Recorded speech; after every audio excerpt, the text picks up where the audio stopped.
Student, how are you? आपने क्षितिज काव्य और गद्य खंड कंप्लीट कर लिया होगा। जो मैंने आपको वर्क कराया, लेसन पढ़ाया, आपकी समझ में आ गया होगा।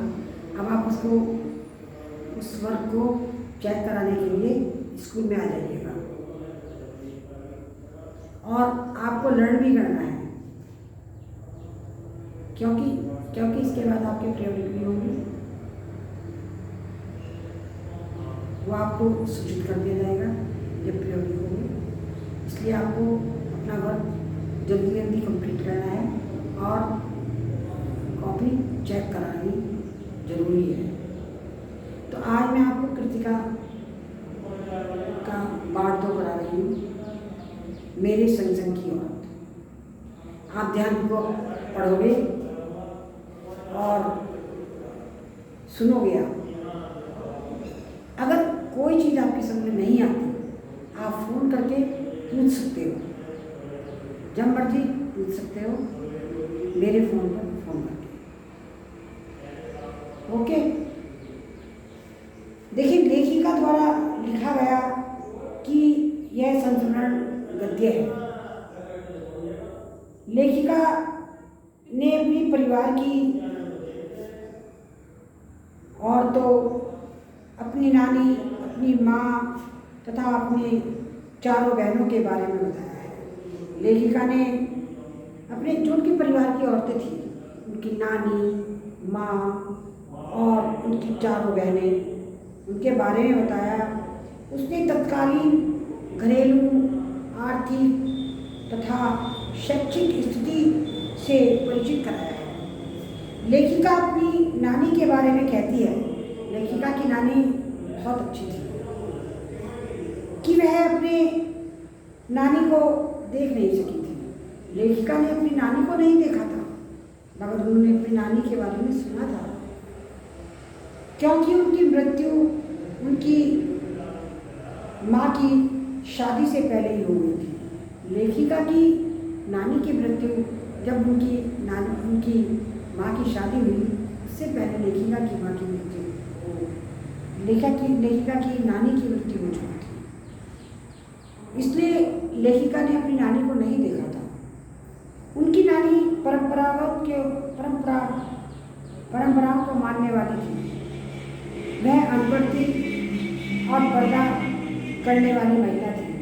उनके पति शादी के तुरंत बाद उनकी नानी को घर छोड़कर बेंच की पढ़ने के लिए चले गए। वो विलायत चले गए बेंच की पढ़ने के लिए। जब ये वहाँ उन्होंने कैम्ब्रिज विद्यालय से वकालत की डिग्री लेकर वापस आए, तो उनके आचार विचार में अंग्रेजियत थी, क्योंकि उनमें वो बाहर विलायत पढ़कर आए थे, इसलिए उनमें अंग्रेजी उनके चेहरे से साफ झलकती थी। नानी इन बातों से बहुत दूर रहकर अपना जीवन अपने ढंग से जीती थी और उन्होंने कभी भी इच्छा का इजहार अपने पति के सामने नहीं किया। वे इन सब बातों से दूर रहकर अपना जीवन अपने ढंग से जीती थी। अपनी मृत्यु निकट जब लेखिका की जब उनकी नानी बीमार हो गई, तो उन्होंने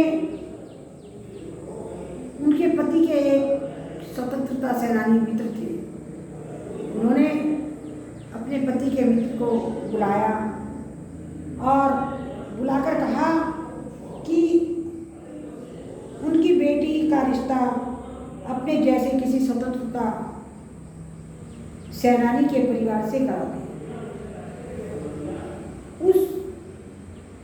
उनके पति के मित्र का नाम था प्यारेलाल।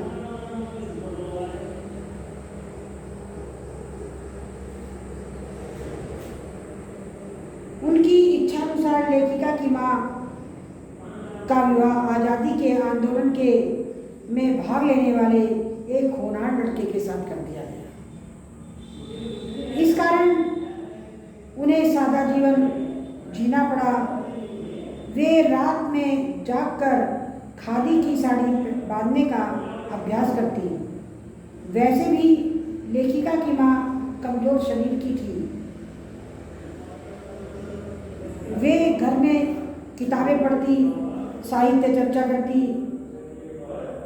संगीत सुनती। एक तो उन्हें झूठ पसंद नहीं था। दूसरे लोगों की जो गोपनीय बात होती थी उनको अपने तक ही सीमित रखती थी, किसी से कहती नहीं थी। इस कारण उनका घर और बाहर दोनों जगह सम्मान था। ऐसी ही लेखिका की परदादी थी जो सदैव लीक से हटकर काम करती थी। वे फालतू सामान एकत्र करने के बजाय उन्हें दान में दे दिया करती थी। वे कभी फालतू सामान इकट्ठा नहीं करती थी और जो फालतू होता था उसको दान में दे देती, लोगों को बांट देती थी। उन्होंने अपनी बहू के गर्भवती होने पर मंदिर में भगवान से लड़की पैदा होने की मन्नत मांगी और यह बात सभी को बता दी। उनकी बार बार की मन्नत से भगवान ने अफरा तफरी में आकर एक के बाद एक 5 कन्याएं दी, बेटा केवल एक दिया। उनकी दादी ने भगवान से मन्नत में बेटी मांगी और भगवान ने उनको 5 बेटियां दी और एक बेटा दिया। एक बार हवेली के मर्द किसी बारात में गए थे और औरतें रत जगा कर रही थी। तभी एक चोर उसी कमरे में घुस आया जिसमें परदादी सो रही थी। देखिए, सब बारात में गए हुए थे वहाँ के आदमी और वहाँ पर एक चोर आया और परदादी के कमरे में घुस गया। कुछ आहट होते ही परदादी की आँख खुल गई। चोर डर गया। तभी परदादी ने चोर से पानी लाने को कहा। पानी लाते समय चोर को पकड़ लिया गया और उनके सामने लाया गया। उन्होंने पानी पीकर आधा पानी चोर को पिलाया और उसे बेटा मानते हुए चोरी छोड़ खेती करने की नेक सलाह दी। नानी ने उस चोर से, जब चोर के आने की आहट नानी को सुनाई दी तो उन्होंने चोर ने क्या किया, नानी की आँख खुल गई। नानी ने उससे पानी मांगा तो चोर पानी लेकर आया तो नानी ने आधा पानी पिया और आधा से चोर को पिलाया और उसे बेटा मानते हुए कहा कि तुम चोरी छोड़ दो और खेती करने लगो।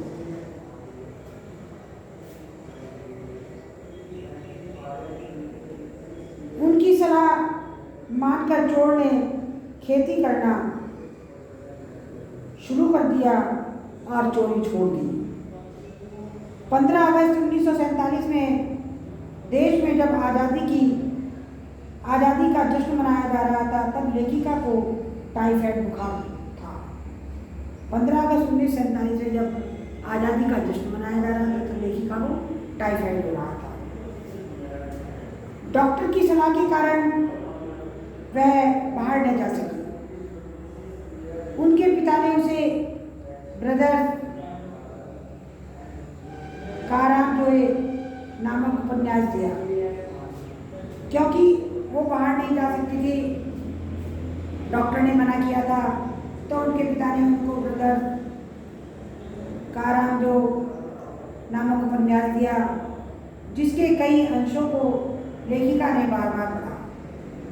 लेखिका अपनी नानी माँ परदादी के बारे में बताने के बाद अपनी बहनों के बारे में कहती है कि उनकी सबसे बड़ी बहन थी मंजुल,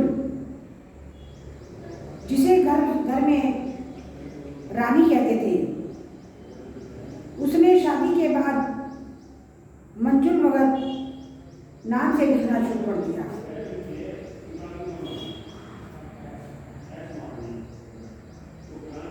दूसरे नंबर की बहन ने शादी के बाद मृदुला गर्ग नाम से लिखना शुरू कर दिया। दूसरी बहन ने मृदुला गर्ग के नाम से लिखना शुरू कर दिया और पहली बहन ने मंजुल भगत के नाम से लिखना शुरू कर दिया। इसके बाद की दो बहनें रेणु और चित्रा लेखन कार्य से बची रही। सबसे छोटी बहन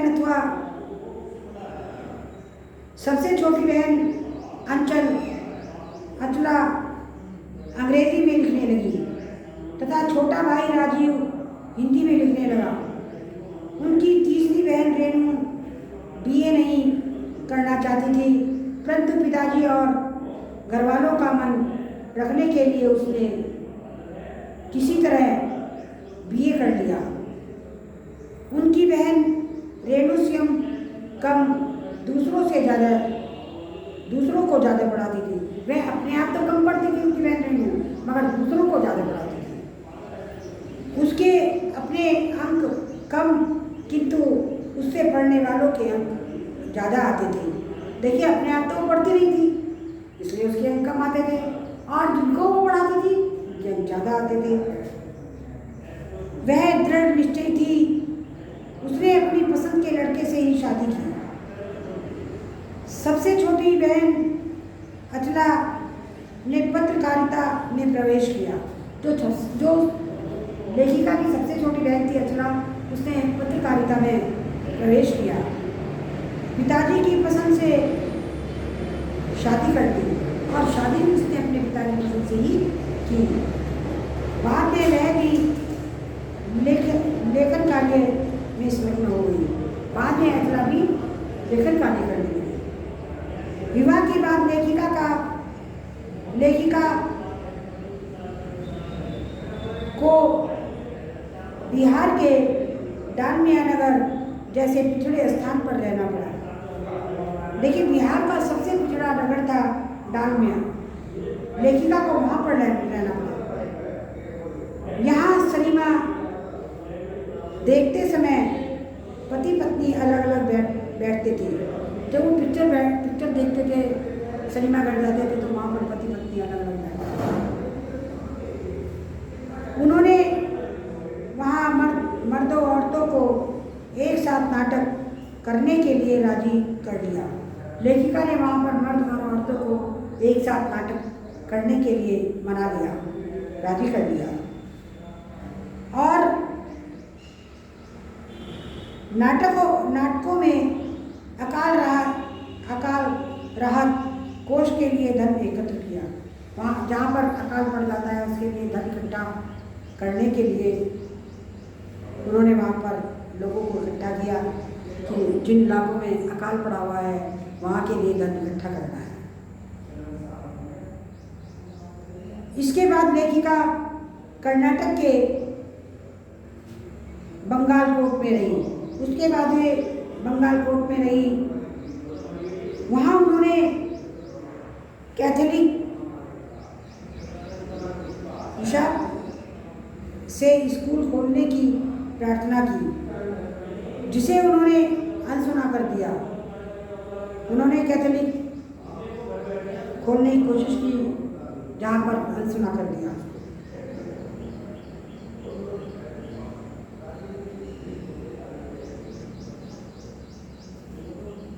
बाद में अनेक लोगों की मदद से उन्होंने अंग्रेजी, कन्नड़, हिंदी सिखाने वाला स्कूल खोला तथा स्कूल को कर्नाटक सरकार से मान्यता भी दिलवाई। लेखिका सोचती थी कि शहर में अकेले मंजिल की ओर बढ़ते जाने का मज़ा कुछ और ही है, कि गांव में और शहर में आगे बढ़ने का मज़ा कुछ और ही होता है।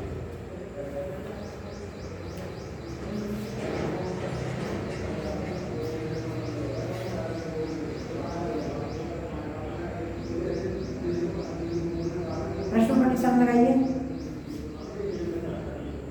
लेखिका ने अपनी नानी को कभी देखा नहीं, फिर भी उनके व्यक्तित्व से क्यों प्रभावित थी। लेखिका पृष्ठ 1।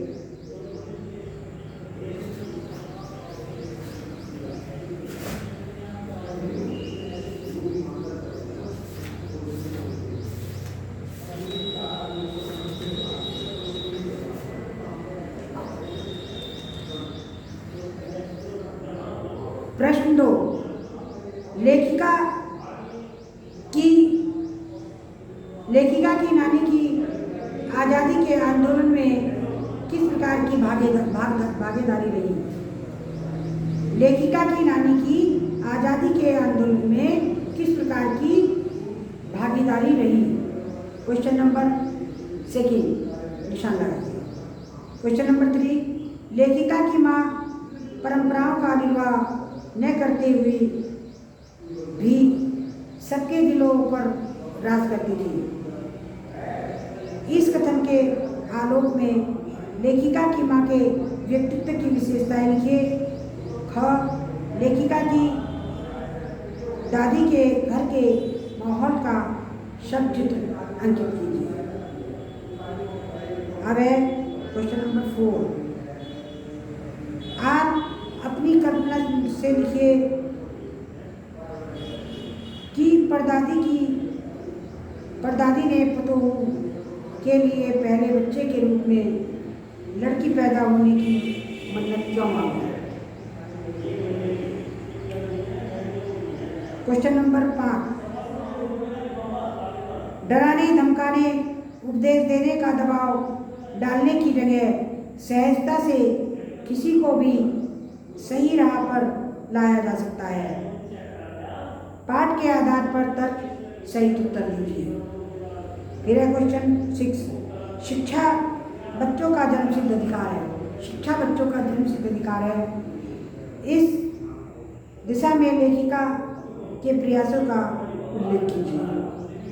फिर है क्वेश्चन 7, पाठ के आधार पर लिखिए कि जीवन में कैसे इंसानों की अधिक श्रद्धाभाव से देखा जाता है। कि पाठ के आधार पर लिखिए कि जीवन में कैसे इंसानों को अधिक श्रद्धाभाव से देखा जाता है। क्वेश्चन नंबर 8, सच अकेलेपन का मजा ही कुछ और है। सच अकेलेपन का मजा ही कुछ और है। इस कथन के आधार पर लेखिका की बहन एवं लेखिका के व्यक्तित्व के बारे में अपने विचार व्यक्त कीजिए। ये क्वेश्चन मैंने निशान लगाया और आप अपनी पूरा पुस्तक कृतिका में से कर लीजिए। Thank you. और बनावट कंप्लीट है और फॉर कंप्लीट